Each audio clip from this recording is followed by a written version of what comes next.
Hola amigos de Contexto, aquí estamos como cada día de lunes a viernes a las 9 de la mañana y a las 12:30 de la noche y siempre los invitamos a que se suscriba en nuestro canal de YouTube CTXT_RD. Bueno, hoy Julio Ortega Tous y yo vamos a tener un invitado con el que vamos a analizar cómo construir relaciones factibles, constructivas, pero para no decir constructivo y construir. No importa. Bueno, exacto. ¿Cómo hacer relaciones que sean buenas para los dos países, señores? Ya ustedes saben de quién estamos hablando, República Dominicana y Haití. La verdad es que la historia dice muchas cosas y quisiéramos cambiarla. Ahora mismo, hoy justamente al despertarme, leí en el periódico que el padre Regino Martínez estaba hablando justamente que, por ejemplo, con el plan de naturalización, pues no, los dos países no están haciendo lo suficiente. Haití no documenta a sus nacionales y según él, nosotros no hemos hecho lo necesario. Pero no solamente en cuestión de migración, en cuestión de comercio, en cuestión de convivencia como países vecinos, en lo social. ¿Cuántas cosas podrían hacerse en esta isla habitada por dos naciones distintas? Es verdad que somos bastante diferentes porque justamente también ahí hay pues discrepancia, distintas opiniones. Somos dos países con lenguas distintas, con religiones distintas y costumbres distintas. Pero caramba, uno cuando va, por ejemplo, de turismo a un país, justamente eso le gusta, ¿verdad? Ver pues tantas cosas, aprender del otro y bueno, tenemos problemas en el comercio, la veda de estos 23 productos que se hizo ya ni siquiera recientemente, ya hace bastante y pues esto no acaba de arreglarse. Entonces, vamos a ver aquí con Iván Ogando, que es un experto en el asunto, ¿verdad, Iván Julio? Ogando Lora es el director de el capítulo dominicano, así es que se llama, ¿no? El capítulo dominicano de la Facultad Latinoamericana de Ciencias Sociales, FLACSO. Un viejo amigo y un amigo viejo. Las dos cosas a la vez. Las dos cosas. Sí. Vamos a preguntarle a él. Y un gran conocedor, diría yo, de todo el Caribe. Inclusive él estuvo en sus años mozos como trabajando en lo que era el proyecto del ALCA. Sí, En la Secretaría de la Secretaría del ALCA. La Secretaría del ALCA en Panamá y Puebla. En Panamá y en Puebla. Exacto.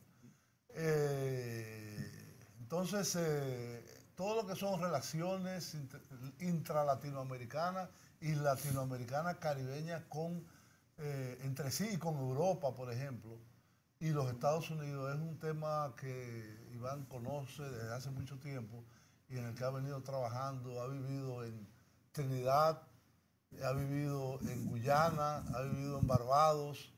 Es decir, o sea, Iván conoce la región. No solamente es un conocedor libresco, sino también es un conocedor de las personas, las culturas, las interacciones, la política, etc. Y en este caso, evidentemente, es un tema central. Yo diría que el tema más importante, no solo de relaciones exteriores, sino el tema más importante en general de las políticas públicas en la República Dominicana tienen que ver cómo construir unas relaciones pacíficas en primer lugar y en segundo lugar constructivas, valga la redundancia, con la República de Haití. La República de Haití y la República Dominicana son dos herencias coloniales de España por un lado y de Francia por el otro. Y por más de 200 años, la relación entre lo que primero fueron las colonias de Santo Domingo y San Domingo, en el caso haitiano, y posteriormente la independencia de Haití en 1804, la ocupación del territorio dominicano de 1822 a 1844 por Haití y la anexión, porque fue una anexión que hubo, sí, y la unificación de la isla bajo el mandato haitiano. De ahí le damos, por ejemplo, muchas cosas del derecho dominicano. Nosotros somos de los pocos países hispanoamericanos que tenemos un código francés en derecho y lo heredamos de esas relaciones constructivas y destructivas con Haití. Hubo 12 años de guerra de independencia de 1844 a 1856 y posteriormente con la construcción, diríamos, de la moderna industria azucarera capitalista a partir del finales del siglo XIX y ya en el siglo XX, la inmigración de nacionales haitianos a la República Dominicana, que siempre fue más despoblada. Es más grande en territorio y con menos población. Hoy en día las poblaciones son más o menos equivalentes. Y estamos hablando que la isla de Santo Domingo o de Haití o la Española, fíjense que ni en el nombre nos ponemos de acuerdo. Bueno, es un invento de unos cronistas españoles. Y es el único que aceptamos ambos. Nosotros aceptamos Quisqueya para nuestra parte y los haitianos para la isla completa. Pero en la Constitución haitiana, yo recuerdo cuando yo estaba en la Comisión Mixta Bilateral, yo quería hacer un mapa de relieve de la isla completa. Que bueno, hubo uno que hizo Trujillo y después se hizo uno en la época de Hipólito Mejía, Fran Moya Pons, en el Ministerio de Medio Ambiente, y ahora recientemente se hizo otro con el Ministerio de Obras Públicas. Pero yo quería hacerla de la toponimia, es decir, sin que se vieran fronteras políticas. Y con la parte forestal, es decir, donde hay más verde y donde lo hay menos. El asunto era que tenía que poner mapa de la isla de Santo Domingo, dice la Constitución Dominicana. Haití, dice la Constitución haitiana. Es decir, ¿y cómo le pusieron? No se hizo. Mapa de Santo Domingo y Haití. Sí, bueno, que tú no querías tener la división. De la isla de Santo Domingo o Haití. Wow. Sí. Ambos. Y entonces si decimos la española, ellos dicen que no. No, la española es un invento de los americanos. También. Wow. De hecho, hay toda una historia de que la Sociedad Geográfica de los Estados Unidos le escribió a la Academia de la Historia Dominicana y a la Academia de la Historia de Haití en el siglo XIX, finales del XIX, para que ambos países, a través de su Academia de la Historia, reconocieran el nombre de la Hispaniola para la isla, para fines prácticos. Sí, claro. Y ellos tomaron el nombre que le puso Colón de la Española y lo hicieron como latín. Sí, y ahí viene el término de hispaniola, que algunos dominicanos hasta lo usan. Sí, se usa. De forma errada, porque eso no existe. Pero se usa, ¿eh? Pero entonces no lo aceptaron, no lo aceptaron. No, ninguna de las dos. Ni la dominicana ni la haitiana hicieron unos escritos muy largos, que yo los vi, de rechazo a eso y dijeron que era un disparate, simple y llanamente. Pero fíjate, Julio, justamente tú hablando de ese mapa donde tú querías poner las zonas verdes y las zonas montañosas. Poner la isla completa. Sí, pero eso es una de las cosas que tenemos que hablar, porque si vemos ese mapa de arriba, de hecho, cuando sobrevolamos la isla, vemos que del lado de Haití es un desierto. Bueno, tenemos un video muy interesante sobre, es hablado en inglés pero con subtítulos, de una organización norteamericana que muestra la situación de los recursos naturales forestales en Haití, que si por favor no lo pueden pasar en este momento. Parece que no estaba listo.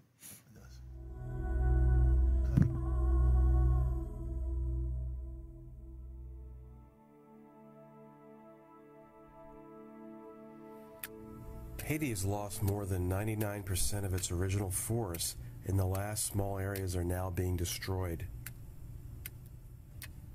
Some of the wood is being used for building materials, but the major reason for deforestation now involves cooking fuel. While the developed world uses mostly natural gas and electricity for cooking, people in Haiti and other developing countries use charcoal for cooking derived from native trees. To make charcoal, the sticks and other wood are ignited and covered with a layer of dry dirt to smolder slowly. After a week or more, the charcoal is harvested and stuffed in large sacks. This is all done in remote parts of Haiti and then transported to the cities for sale. Thousands of bags of charcoal are sold in Port-au-Prince markets. Haiti is on the west side of Hispaniola, sharing the island with the Dominican Republic. One of the last stands of original forest in Haiti is in La Visite National Park, just south of the capital city of Port-au-Prince. Patches of hardwood trees barely exist on the steepest slopes, while patches of pine trees can be seen on the plateau. Here, as throughout Haiti, tree cutting and charcoal making continues and can be seen as telltale smoke on satellite images. Inside the national park, there was evidence of recent tree cutting called sapwood harvesting. A large gouge is removed from the tree to make tinder for lighting fires. Months later, the tree falls over and is carried away for lumber or charcoal. Because of this continual cutting, most of the national park is treeless, like Haiti in general. In the center of the park, tree cutters were at work on a recent visit. While this activity is strictly forbidden, limited funds are available to hire park guards and enforcement is difficult. In this case, the tree cutters had just finished climbing up several trees and cutting branches to take wood out of the park and make charcoal.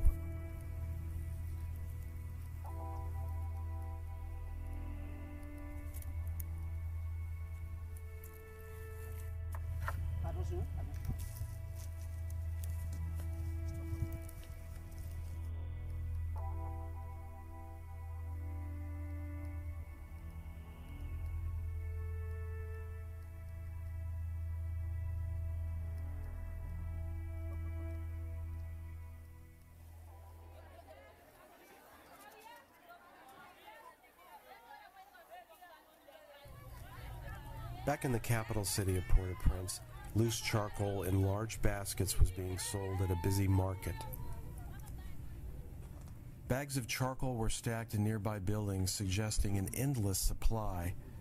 Yet Haiti will soon run out of the source of charcoal, its forests, and there are no clear alternative sources of fuel.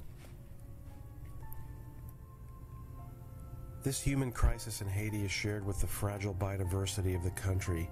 Many of Haiti's frogs, birds, and other organisms do not occur in the neighboring country, the Dominican Republic, and nearly all are threatened with extinction. Unless the tree cutting stops soon, Haiti's rich biodiversity will disappear.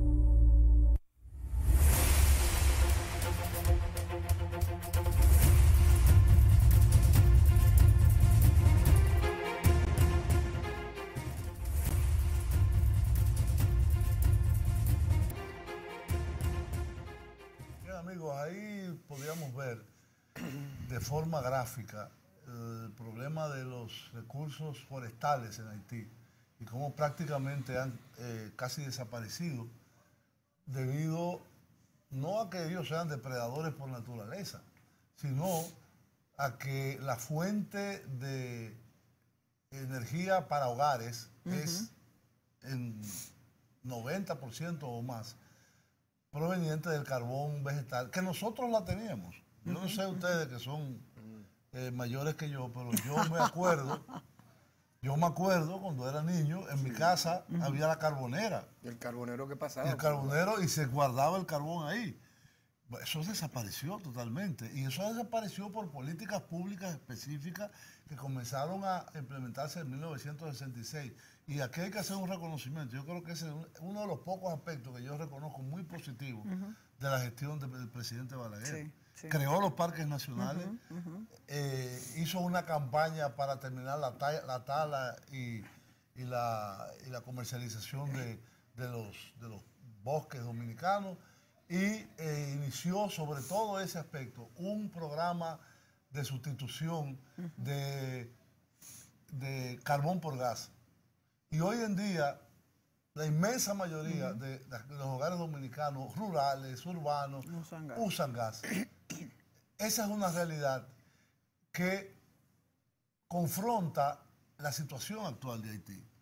Ahora, Iván. Julio dice, Iván, que los haitianos no son depredadores por naturaleza. Entonces, ¿cómo se explica también que incluso las provincias de la frontera, que ya están muy habitadas por haitianos de la misma República Dominicana, una cultura que se ha creado. exacto, estén también depredadas y que en Haití existe una clase poderosa también? ¿Y cómo es que, bueno, pero existe una clase rica? ¿Por qué ellos no se han ocupado de comenzar, así mismo como nos ocupamos nosotros, de comenzar, iniciar un movimiento de este tipo de sustitución de este material, que es la propia naturaleza carbón. y que vivimos en la misma isla, o sea que nos afecta, porque la isla no la podemos partir con un serrucho por la mitad y separarla?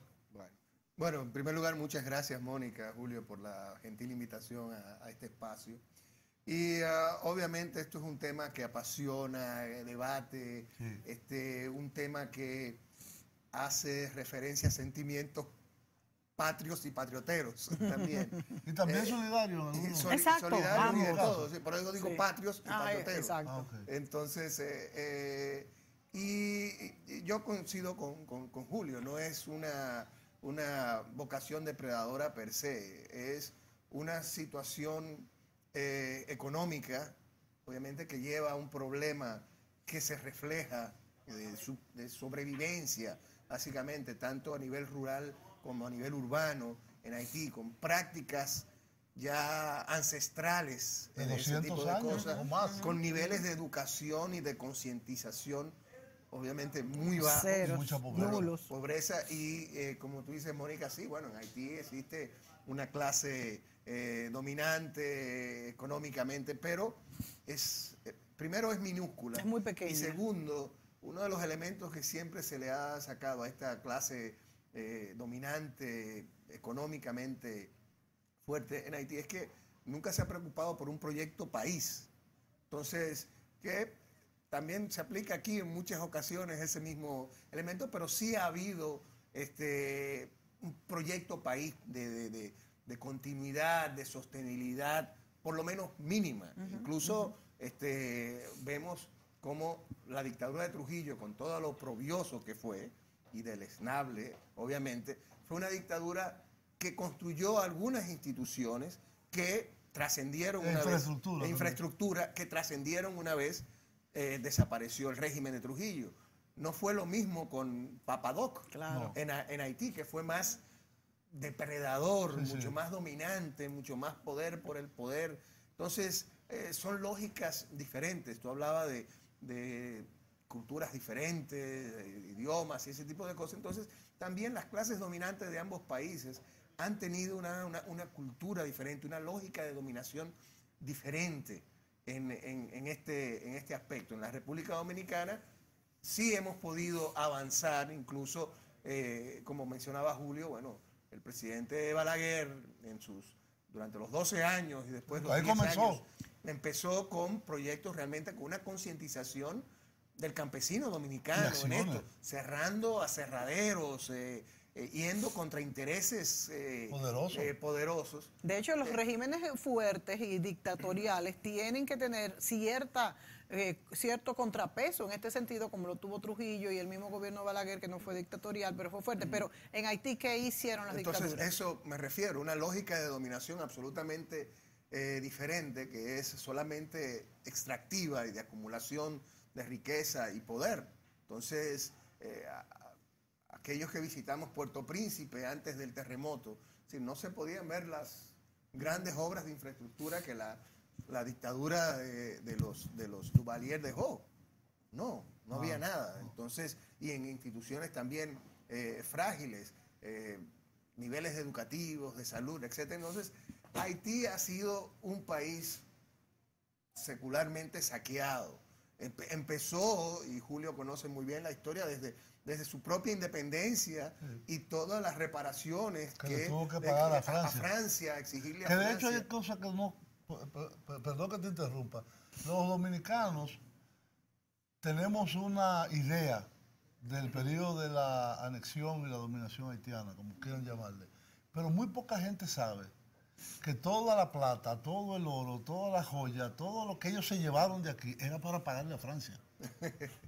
Dice que nosotros en parte, Sí. nosotros Sí. pagamos las Claro. reparaciones que Haití pagó. Sí, no, Durante y- esos 22 años, en parte, en una parte alícuota. claro, Y claro. también, es decir, la historia romántica que nos dan en el colegio, etcétera, etcétera, es decir, y es la historia que muchos dominicanos tienen en su imaginario, pero si vamos real y efectivamente al estudio de la historia, de las relaciones políticas, económicas, los aspectos condicionantes de los hechos históricos, vemos que, bueno, dentro de esa lógica, Núñez de Cáceres trató de buscar la alianza con Bolívar. Sí, con la Gran Colombia. Con la Gran Colombia, pero Bolívar no le interesaba porque Bolívar le debía favores Mucho. a Haití. A Petión, Y sobre en segundo lugar, también la invasión respondió a los temores de la parte haitiana de que Francia pudiera de alguna manera invadir por la parte O España. oriental Sí. o España. Entonces respondió la ocupación haitiana del lado oriental de la isla. No respondió a un plan, Un plan de dominación. dominación, sino que a una lógica de defender su Sí, propia... después se convirtió en una tiranía. Después se convirtió en Después una que tiranía, después entraron. se convirtió, pero hubo elementos, como tú dices, es decir, y esa tiranía obviamente entró en contradicción con una clase, Con varias, varias clases, con los ateros, con los ateros, con la y ahí la es burguesía que, pequeña bueno, que había surge comercial. Duarte. Pero nuestro propio proyecto de independencia no fue un proyecto homogéneo, como se pudo ver una vez se decretó la independencia. Bueno, los trinitarios, que son los héroes realmente, Lo sacan. unos muchachos lo sacan. ¿Y quiénes se quedan entonces? Los ateros. Los ateros y también los conservadores católicos, Sí. básicamente, que objetaban a este grupo de muchachos como Duarte, que eran Liberales. masones, liberales, etcétera, etcétera, que tenían los mejores ideales. Entonces, se va todo ese proceso. Y también, ya en la restauración, bueno, las guerras dominico-haitianas duran hasta el 56, 57. 12 años. Sí. Entonces, pero luego, para la restauración de nuestra independencia, no es fortuito que el grito de restauración se dé en la frontera. Es decir, entramos por la frontera y hubo un apoyo sustancial de Haití al proceso de restauración de la independencia dominicana, precisamente porque no querían que los españoles se les ocurriera la idea de entrar a la parte occidental de la isla. Entonces, hay toda una serie de elementos históricos que yo creo que en nuestra educación, yo por lo menos lo aprendí luego que di historia crítica a nivel universitario, pero el cuento a nivel del bachillerato nos hacen un cuento de hadas. No, y de la primaria peor. Y entonces... Hoy no, hoy son más objetivos los libros de texto que se usan. Sí, Porque entonces- cuando yo era niño, me hablaban que me iba a comer el haitiano, si no me comía la comida. Sí, no, bueno, y Eso te iba a decir que no solamente en los libros de texto y en las escuelas, sino En la cultura el argot, popular. La cultura popular. Y sigue, yo creo que sigue un poco así. Y creo que definitivamente, contrario a lo que dicen muchas personas, que Haití no es el problema de República Dominicana. Yo creo que, bueno, Haití es el un principal. elemento indispensable Es en el cualquier principal proyecto de nación problema. que tenga la República Claro, porque es que Dominicana. compartimos una isla y además es un estamos socio comercial indisolublemente importante. ligados y nuestra preocupación debe ser constante por la situación política, económica, social de Haití. Porque no es a Francia, no es a Estados Unidos, no es a las grandes potencias que les afecta directamente, es a nosotros. Entonces, es una hay que sociedad que buscar- tenemos al lado. hay que necesariamente buscar líneas de entendimiento. Hay que aprovechar que por lo menos en los últimos tiempos, Haití ha tenido una relativa estabilidad política. Es decir, relativa, digo, siempre es Dentro de un poco dentro de todo, pero de ahí a golpes de Estado, de militares y eso, creo que básicamente tenemos duró tiempo, pero se hicieron las elecciones, hay un gobierno constitucionalmente establecido, ese tipo de cosas con muchos problemas y creo que la Comisión Mixta Bilateral es una herramienta importante de entendimiento y es de esfuerzo constante. No es, Pero ha sido funcional, ¿eh? Bueno, Yo te digo, ha habido- yo fui encargado de esa comisión por 3 años y hay un problema de funcionamiento que no es posible continuar así. Tenemos que hacer un cambio y volvemos con este tema multidimensional que es las relaciones entre Haití y República Dominicana.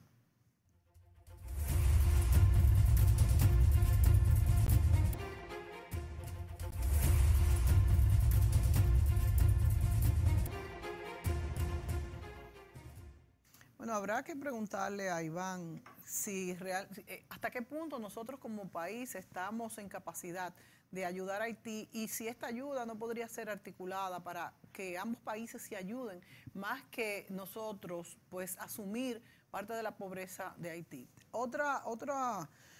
Algo que no podemos dejar de mencionar, Iván, es el constante bombardeo que tenemos de distintos grupos disímiles, porque no es un solo grupo, de personas que hablan de un supuesto plan orquestado internacionalmente de unir la isla.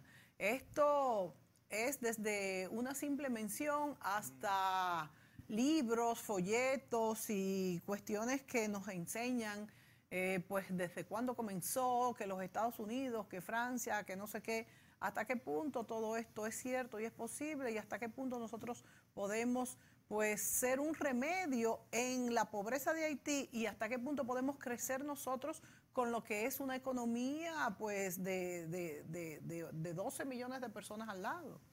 Mira, en primer lugar, yo creo que más que ayuda, es colaboración, es buscar vías de colaboración conjuntas, de entendimiento mutuo, porque la ayuda generalmente es unilateral, claro, y es concesionaria. Y no creo que nosotros estemos en capacidad ahora mismo de ayudar tanto.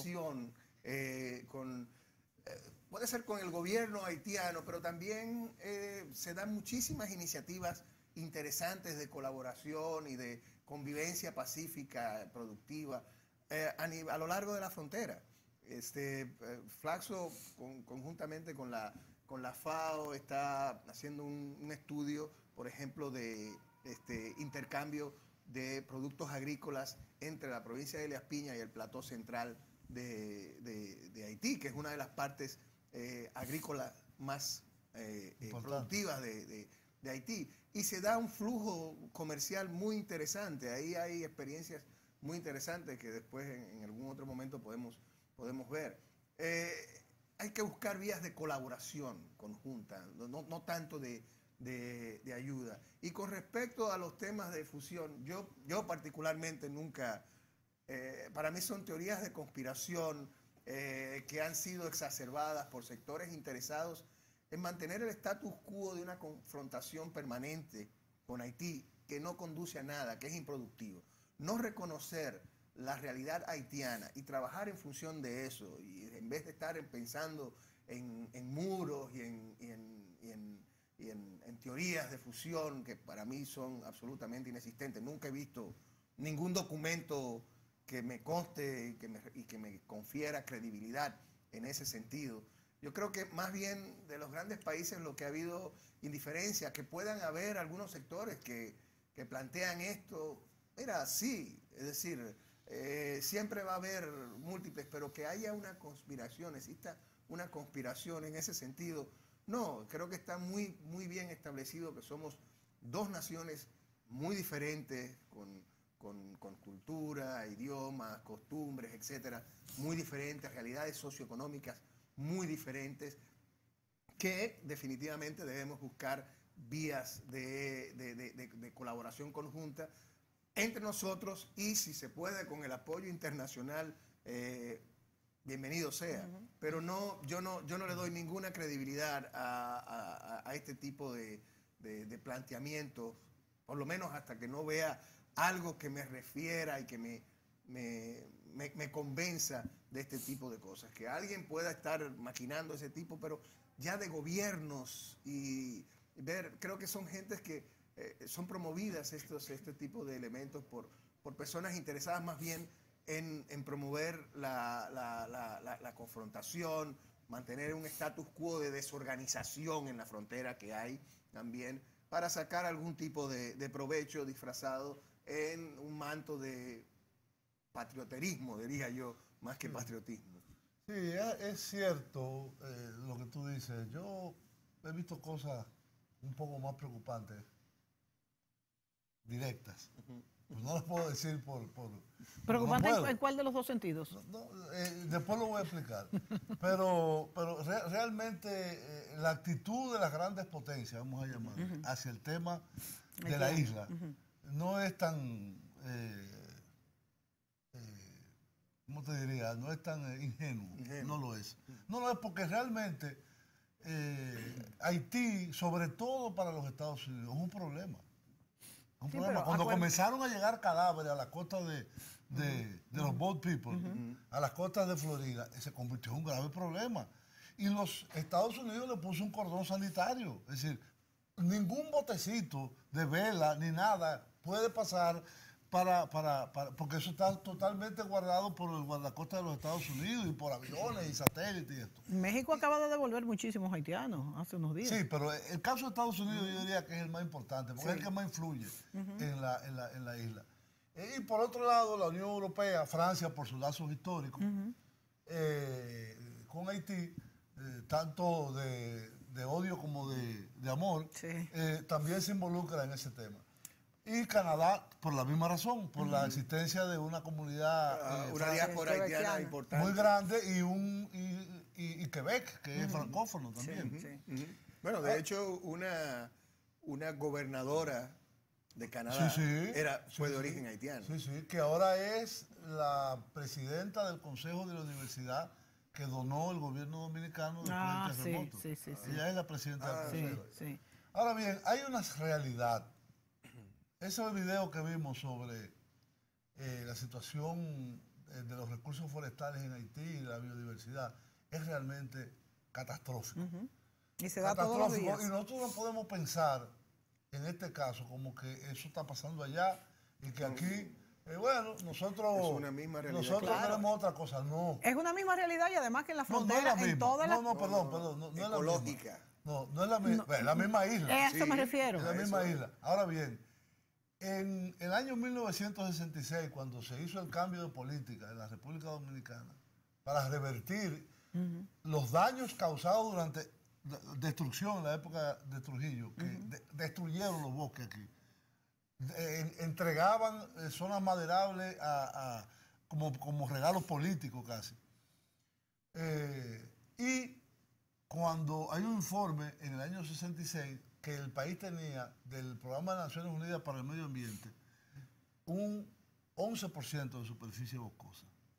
Cuando se hace el cambio de política, tanto de prohibir la tala, la quema, perseguir el carboneo y la distribución de gas y estufa, que es un proceso que dura decenas de años, había esa situación. Hoy en día, el país pasa del 40% de superficie boscosa. No es que estamos muy bien. Sí. La vocación boscosa es 70% de la superficie dominicana. Todavía nos falta un 30%. Pero multiplicamos por 4 en un periodo de 50 años prácticamente. Sí. La superficie cubierta por bosque. Hay zonas depredadas, hay zonas muy maltratadas. Pero yo creo que ese es un programa que para nosotros es de supervivencia. Es decir, ¿qué vamos a hacer con las zonas forestales de la frontera y con el lado haitiano? Y algo tiene que hacer el Estado Dominicano, no puede quedarse de brazos cruzados. Yo recuerdo que en un momento Martelly, con una de las vedas que después declaró, el presidente Medina le ofreció todo el apoyo para un programa masivo de reforestación, pero eso implica muchos recursos. Implica un cambio en la cultura del uso de combustible. Y lo que yo te dije, que aprobamos en la comisión mixta, cuando yo estaba allá, que era un programa masivo de distribución de tanques de gas y estufa. Y que se pusiera casi regalado el gas para que la gente desincentivara el uso de carbón. Por un problema económico. Si tú le dices, una lata de carbón fácil el gas. Te da para cocinar 3 días y el equivalente te cuesta 100 pesos y el equivalente en gas te cuesta 50 o 25, ellos se van a ir al otro. Sí, es un problema económico. Es un problema de racionalidad económica. ¿Qué me va a salir más barato? Sí, tanto de racionalidad económica también como de cultura que hay que trabajar también. Las dos, pero cuando tú digas, esto es más barato que esto. Sí, claro. Evidentemente, y eso amerita un programa muy largo de implementación, de decenas y decenas y decenas de años. Pero hay que parar y revertir, que fue lo que se hizo aquí en el 66. Por otro lado, necesitamos, estamos casi yendo a una pausa, pero necesitamos definir qué vamos a hacer con la frontera, que es un tema que se está despoblando la frontera dominicana. Por eso te digo, y también la foresta en la frontera es casi igual a la de Haití. Sí, porque la mancha claro, marrón va creciendo, se va desplazando hacia el otro lado. Claro. Porque la frontera era una idea que nosotros tenemos, pero no hay un muro, no hay un muro. No hay nada físico que nos separe. Entonces, vamos a una pausa y seguimos con el tema.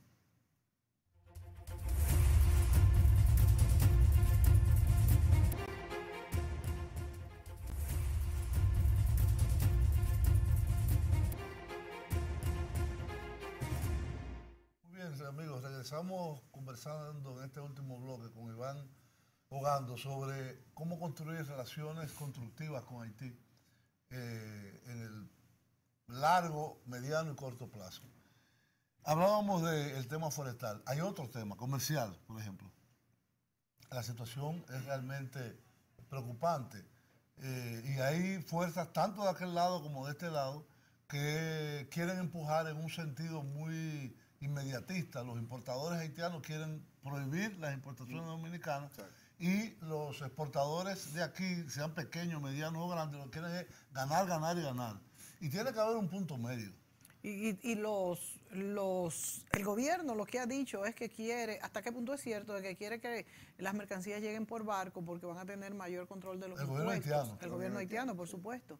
Entonces, pero sin embargo, también hemos visto las declaraciones de comerciantes haitianos en la frontera que ellos dicen que esa es su forma de vida y esa es durante muchísimos años y que ellos no pueden dejar de hacerlo. Incluso se ha visto cómo hasta productos que han entrado han sido botados y para dar lecciones, para dar lecciones de que eso no puede ser por parte del gobierno haitiano. ¿Cuál es la situación? Sí, bueno, como bien plantea Julio, hay muchos intereses encontrados en este comercio dominico-haitiano a lo largo de la frontera, y del lado haitiano están los grandes importadores que son los que propugnan por las vedas, las importaciones a través de barcos para mejor control. Que junto con Clinton destruyeron la producción arrocera de Haití. Bueno, la producción arrocera de Haití se fue precisamente por una apertura comercial muy rápida que se dio en Haití. Mal manejada. Entonces, pero no fue desde antes de Clinton. No, fue es decir, Clinton lo ha